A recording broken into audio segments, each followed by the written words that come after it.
Price the Lord, ஹல்லேலூயா. கிறிஸ்துவுக்குள் பிரியமானவர்களே, இந்த அருமையான காலை வேளையிலும் தேவ சமூகத்துக்கு வந்த உங்கள் ஒவ்வொருவரையும் இயேசுவின் இணையற்ற நாமத்தினாலே அன்பின் வாழ்த்துக்கள். இந்த நாளிலும் மத்திய 5:8 அடியேன் வாசிக்கிறேன். இருதயத்தில் சுத்தம் உள்ளவர்கள் பாக்கியவான்கள், அவர்கள் தேவனை தரிசிப்பார்கள். ஆமென், ஹல்லேலூயா. இருதயத்தில் சுத்தமுள்ளவர்களை கர்த்தர் தரிசிக்க முடியும் என்பதை இந்த நாட்களில் ஆண்டவர் பேசுகிறார்.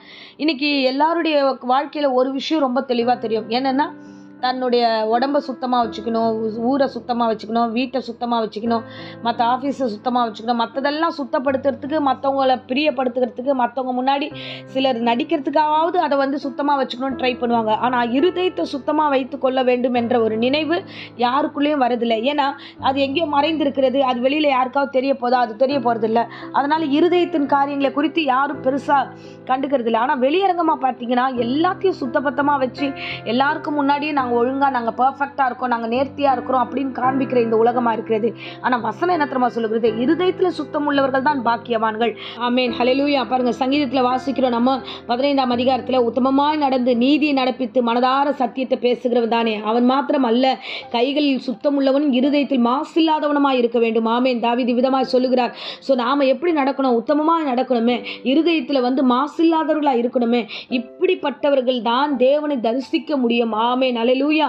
ஸோ தேவனை தரிசிக்கிற அந்த இருதயம் பரிசுத்தமாக இருக்க வேண்டும், கள்ளம் கபடம் இல்லாமல் இருக்க வேண்டும், உத்தமமாய் நடக்கிற பிள்ளைகளாய் காணப்பட வேண்டும். ஆனால் இன்ன காலகட்டங்களில் எல்லாரும் வெளியரங்கமாக தான் நடந்து கொள்கிறோம், வெளியரங்கமாக இருக்கிற பேச்செல்லாம் பேசுகிறோம். ஆனால் உள்ளுக்குள்ள பாவ கரைகளோட, பாவ நினைவுகளோட, மற்றவர்களை பழிவாங்குற எண்ணங்களோட, பொல்லாத சிந்தனைகளோட அந்த இருதயம் எப்படிப்பட்டதுன்னா கிறுக்குள்ளதும் மகா கேடுள்ளதுமாய் இருதயம் இருக்கிறது என்று மத்தேயுல வாசிக்கிறோம். அப்போ இந்த இருதயத்தை தான் தேவன் சொல்கிறார். அந்த இருதயத்தை எப்படி வச்சுக்கணும்னா, நான் தரிசிப்பது போல நீங்கள் காணப்பட வேண்டும். ஆமென், ஹல்லேலூயா. அதனால தான் வசனம் சொல்லுகிறது, இருதயத்தில் சுத்தம் உள்ளவர்கள் தான் பாக்கியவான்கள். இருதயத்தில் சுத்தமாக இருந்தால் நீங்கள் தேவனை தரிசிக்க முடியும். பரிசுத்தம் இல்லாமல் ஒருவனும் தேவனை ஒரு காலமும் கண்டது இல்லை, காண்பதும் இல்லை. ஆமென், ஹல்லேலூயா. அப்போது இருதயத்தை குறித்து நம்ம ரொம்ப கவனமாக இருக்கணும். அதுதான் நம்ம வாசிக்கிறோம் பாருங்க, கர்த்தர் முகத்தை பார்க்கிறவர் தேவன் அல்ல, கர்த்தர் இருதயத்தை பார்க்கிற தேவன். அப்போ இருதயத்தை ஆண்டவர் உள்நோக்கி பார்க்கும்போது அது நமக்கு ஏற்றதா இருக்க வேண்டும். ஆமென். வேதத்தில் ஸ்தேவானை குறித்து நம்ம வாசிக்கிறோம். அவன் இரத்த சாட்சியாய் மரிக்கும் போது, கர்த்தருக்காக ஜீவனை கொடுக்கும் பொழுது எல்லோரும் அவனை கல்லெடுத்து அவனை அடித்து கொலை பண்ணுகிறார்கள். அவனை மரிக்க போகிறான். மரிக்க போகிற தருணத்தில் ஒரு வார்த்தை சொல்லுகிறான், நான் வானத்தை பார்த்தா சிங்காசனத்து பக்கத்தில் இயேசு கிறிஸ்து வீற்றிருக்கிறார் அப்படின்னு சொல்லிட்டு நான் தரிசிக்கிறேன் என்று அந்த தரிசனத்தை அவன் காண்கிறான். அவன் இருதயம் சுத்தமாக இருந்தபடினால பரலோக காட்சிகளை அவனால் காண முடிந்தது. ஆமென், ஹல்லேலூயா. என் அன்பு பிள்ளைகளே, இருதயம் என்பது தேவனுக்குரியது. தேவன் அதை பார்த்து தான் எடை போடுறாரு. தேவன் அந்த இருதயத்தை தான் பார்க்குறாரு. தேவனை காண வேண்டும் என்று விரும்புகிறவர்கள், தேவன் கிட்ட இருந்து எதையாவது ஆசீர்வாதத்தை பெற்றுக்கொள்ள வேண்டும் என்று விரும்புகிறவர்கள் ஒன்றை செய்ய வேண்டும். என்ன தெரியுமா? மனதார சத்தியத்தை பேசுகிறவர்களாய், உத்தமமாய் நடந்து தேவனுக்கு முன்பதாக சாட்சி உள்ள பிள்ளைகளாக இருக்க வேண்டும். அக்கம் பக்கம் இருக்கிறவங்க எல்லாம் பொய் பேசுறாங்க, அக்கம் பக்கம் இருக்கிறவங்க எல்லாம் நடிக்கிறாங்க, அக்கம் பக்கம் இருக்கிறவங்க எல்லாம் இருதயத்தில் சுத்தமா இல்லை, உள்ள ஒன்று வெளியில ஒன்று வச்சு பேசிக்கிட்டு இருக்குன்னா அது அவங்களுடைய காரியம். ஆனால் நீங்க தேவ பிள்ளைகள், தேவனை தரிசிக்கிறவர்கள், பரலோகராஜ்யம் உங்களுக்குரியது. நீங்க தேவனை தரிசிக்கணும் தானே சபைக்கு வரீங்க, தேவனை தரிசிக்கணும் தானே ஆசீர்வாதத்தை பெற்றுக்கொள்ளணும் தானே தேவனை தேடுறீங்க. இந்த ஆடியோ மெசேஜ் கேட்க வந்தப்போ கூட ஆண்டவர் ஏதாவது பேச மாட்டாரா, என்னை ஆசீர்வதிக்க மாட்டாரான்னு தானே வரீங்க. உங்களை ஆசீர்வதிக்க வேண்டும்னா ஒன்னே உங்க இருதயத்தை சுத்தமாய் வைத்துக் கொள்ளுங்க.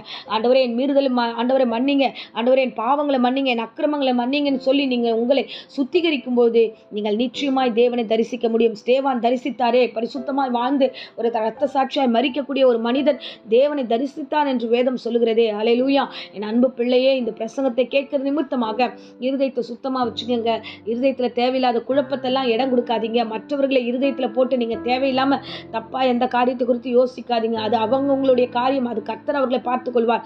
நீங்கள் மனதார சத்தியம் பேசுகிறவர்களாய், உத்தமமாய் நடந்து நீதியை நடப்பித்து மனதார சத்தியத்தை பேசுங்க, உண்மையாக இருந்துக்கங்க. இந்த உண்மையே தேவனாகிய கர்த்தர் காண முடியும். ஆமென், ஹல்லேலூயா.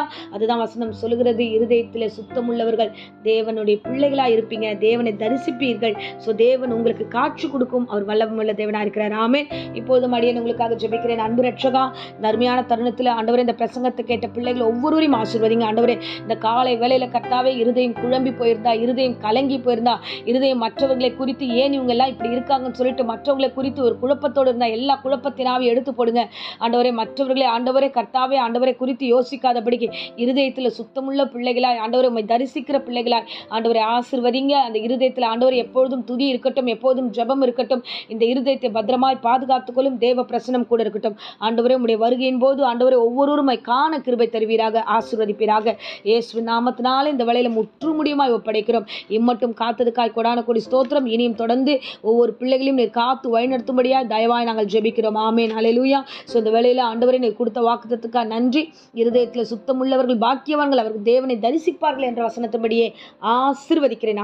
எப்போதும் வியாதி விக்கிரங்கள் பலவீனங்கள் மத்தியில் இருக்கிற யாராகிலும் இந்த பிரசங்கத்தை கேட்டுக்கொண்டு தான் பூரண சுகம் உண்டாகட்டும். வியாதி இயேசு நாமத்தில் சபித்து கட்டுகிறேன்.